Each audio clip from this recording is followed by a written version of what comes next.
प्रेम हा दरवाजा आहे सेक्सचा.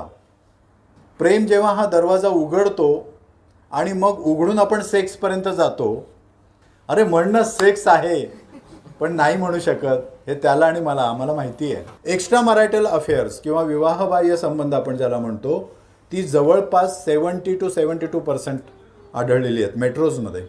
त्याच्या मोबाईलमध्ये मला क्लिप्स सापडल्या पोर्नोग्राफीच्या. मग मी आईला म्हटलं वा फारच छान, चांगली गोष्ट आहे. म्हणजे आपण जनरली फक्त स्त्री पुरुषांच्या लैंगिक समस्या एवढंच फक्त विचार करत असतो, पण त्या व्यतिरिक्त सुद्धा वेगवेगळ्या लैंगिकता आपल्या समाजामध्ये आहेत आणि त्या वेगवेगळ्या लैंगिकता असणाऱ्या लोकांचे सुद्धा वेगवेगळे प्रॉब्लेम आहेत. हे कधी आपण फारसं लक्षात घेत नाही. लग्नानंतर काही महिन्यातच प्रॉब्लेम झाले, अगदी हनीमूनला जाऊन आले आणि त्यांच्यामध्ये प्रॉब्लेम सुरू झाले, असे सुद्धा काही फोन आले. सेक्स विषयी सार्वजनिकरित्या बोलतोय हीच मला एक इथे क्रांती वाटते मोठी.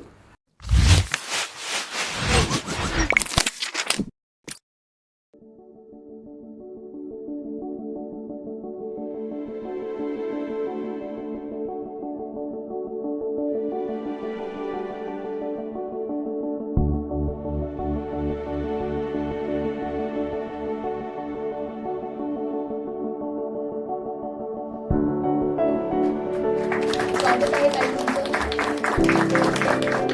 स्वागत आहे डॉक्टर तुमचं.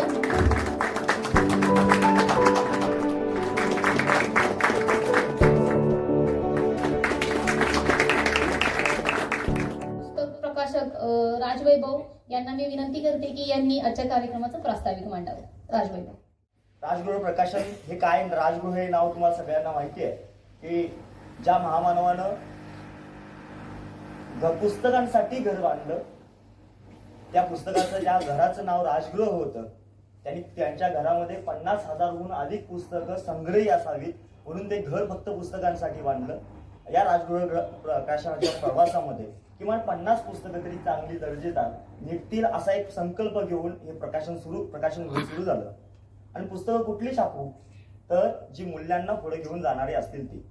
मग या पुस्तकाच्या बाबतीत काय बघा, ज्यावेळेला आम्ही पुस्तकाचं ठरवत होतो, हे आता छापायचं असं म्हणत होतो, त्यावेळेला मग जर रदो कर्वेंच्या काळामध्ये रदो कर्वे लिहित असताना त्या पुस्तकाला इतका विरोध होत होता आणि आजच्या काळामध्ये त्याच्यापेक्षा वेगळी परिस्थिती आहे असं म्हणणं म्हणजे किमान काही बदलली असेल तर 5-10% बदलली असेल. ज्यावेळेला कंटेंट आम्ही वाचत होतो आणि त्याबद्दल थोडंसं बोलत होतो, त्यावेळेला आमचा लेखक आम्हाला म्हणायचा एक तर दगड तुझ्या घरावर पडणार किंवा माझ्या घरावर पडणार. आणि एक दुसरी गोष्ट आहे, प्रकाशन गृहाचं नाव राजगृह आणि बाबासाहेबांचा तो विचार आहे.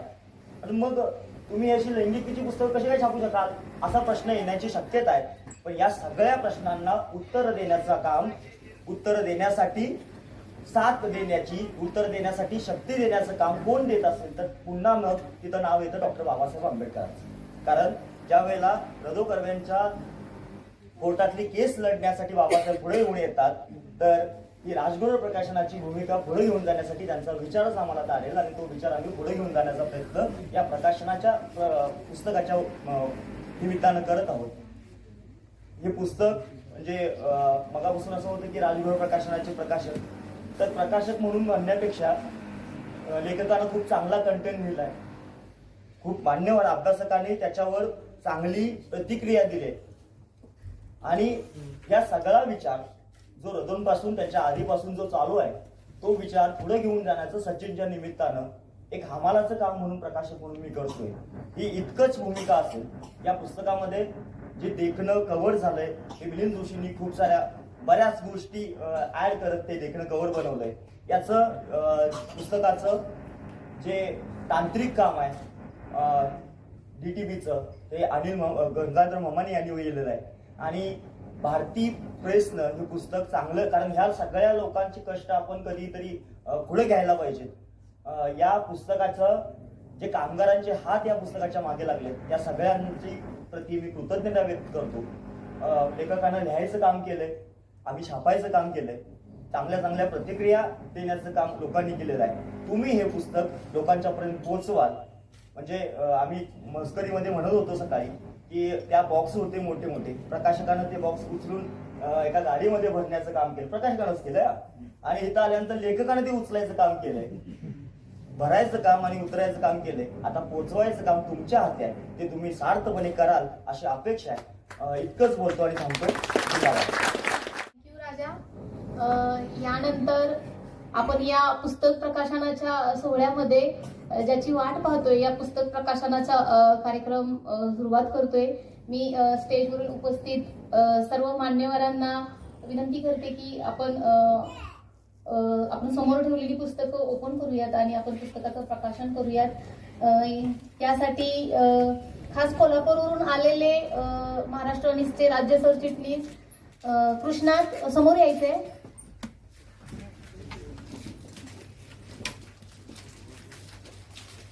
आणि या पुस्तकामध्ये अत्यंत बोलकं करण्यासाठी जो आपला मित्र याने ही सगळी चित्र काढलेली आहे, तो आपला मित्र तुळशीदास. मी यालाही विनंती करते की त्यांनी स्टेजवर यायचंय. तुळशीदास.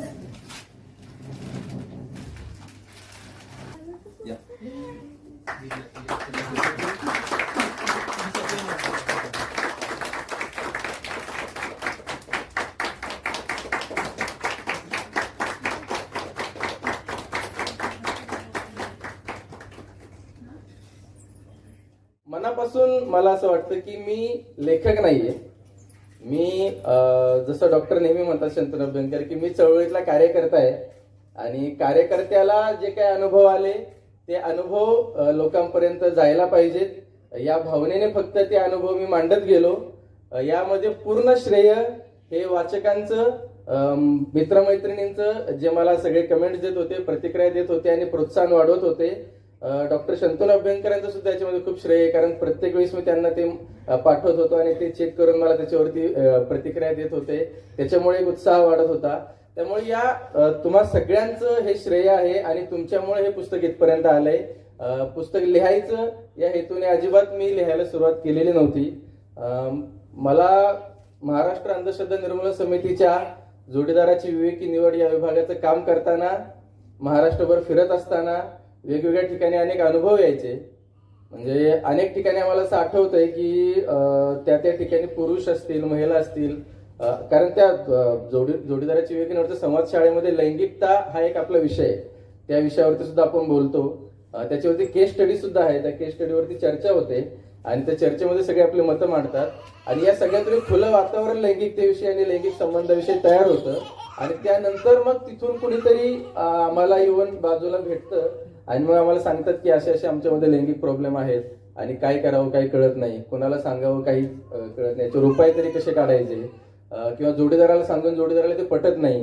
आणि असं लैंगिक प्रॉब्लेम सहन करत वर्षानुवर्ष जगणारी अनेक जोडपी आम्हाला भेटली.